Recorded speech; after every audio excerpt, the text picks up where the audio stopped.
lagi dengan Lause. Hari ini hari Kamis tanggal 12 November 2020. Gimana kabarnya nak? Sehat ya? Ya sehat, alhamdulillah. Nah hari ini kita belajar PPKN nak. Hari ini halaman 61 nak Pak, tentang hak dan kewajiban dalam bermain dengan tetangga. Bisa lihat di papan tulis nak. Nah tapi kalau di buku kita dibaca di buku dulu nak lah. Nanti intisarinya itu ada di papan tulis.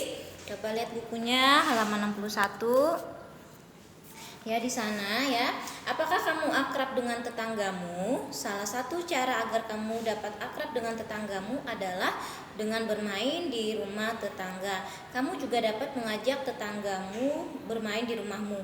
Dengan bermain ke rumah tetangga, kamu dapat mengenal lebih jauh tentang daerahmu dan tetanggamu. Pada saat bermain, ada kewajiban dan hak yang harus dilaksanakan. Kewajiban yang harus dilaksanakan ketika bermain antara lain mematuhi aturan bermain, tidak membeda-bedakan teman, menghormati teman yang bermain dengan sportif, dan merapikan alat main ketika sudah selesai. Adapun hak dalam bermain antara lain mendapat bantuan, bermain ketika mendapat giliran, merasa senang dan mendapat pujian ketika memenangkan permainan. Hak dan kewajiban harus dilakukan dengan seimbang agar tercipta kerukunan. Nah, perhatikan untuk keterangan atau ringkasan dari materi kali ini, naklah kita dengan tetangga itu bagaimana caranya supaya akrab. Salah satunya adalah dengan cara kamu bermain di rumah tetanggamu atau tetanggamu bermain di rumah kamu. Ya, kemudian dalam bermain itu ada haknya, ada hak dan kewajibannya. Nah, di sini yang dituliskan di buku di sini ada kewajiban saat bermain, ada hak saat bermain. Kalau yang pertama kewajiban saat bermain. Kewajiban itu berarti yang harus dilaksanakan naklah, yang harus kamu laksanakan dulu baru kamu menuntut hak. Yang pertama mematuhi aturan, misalnya kamu main monopoli, bagaimana aturannya? Misalnya main lagi ular naga, bagaimana pengaturannya? Jangan kamu melenceng dari aturan. Kemudian tidak membedakan teman. Oh, misalnya aku mau berteman dengan si Rani aja, aku mau mainnya dengan si Dika aja. Nah, tidak boleh seperti itu. Jadi teman itu semuanya harus ditemenin. Kemudian menghormati teman. Nah, menghormati tidak boleh mengejek, tidak boleh misalnya kalau kalah dibilangin, oh kamu kalah, kamu cemeng, kamu apa, nggak boleh seperti itu.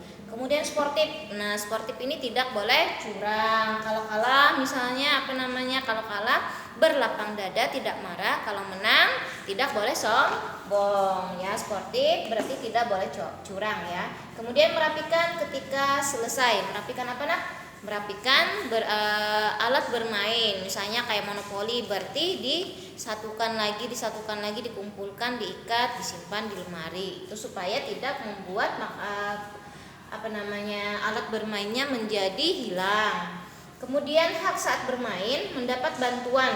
Nah, ini mendapat bantuan berarti bantuan ini kepada teman. Kemudian bermain ketika mendapat giliran. Nah, bila misalnya gilirannya siapa yang maju, siapa yang main, jangan kamu terus yang mau main. Nah, itu salah naklah. Jadi harus ada giliran, itu adalah haknya. Kemudian merasa senang. Nah, teman kan kita kan kalau main itu ada hati itu kan biasa kita menjadi ceria, senang, ketawa. Nah, itu adalah juga hak kita. Kemudian mendapat pujian ketika menang. Nah, misalnya teman kamu menang dalam bermain itu, maka dia berhak mendapat pujian. Wah, hebat misalnya. Wah, kamu keren. Nah, itu adalah hak yang mendapat menang dalam permainan tadi. Nah, itu naklah. Jadi antara kewajiban dan hak pun harus seimbang nak. Misalnya kamu hanya melaksanakan kewajiban, hak kamu tidak dilaksanakan, tidak boleh. Atau kamu hanya melaksanakan hak, kewajiban tidak dilaksanakan, juga tidak boleh. Jadi harus seimbang. Nah, paham kan nak? Dari sini materi ini adalah tadi intisarinya adalah kamu bagaimana cara kamu membuat akrab dengan tetangga, salah satunya dengan cara bermain ya. Nah, pelajaran kali ini hanya sampai di sini. Mudah-mudahan ada manfaatnya. Salah kata ibu mohon maaf ya. Untuk tugas nanti rasa kirim. Dadah.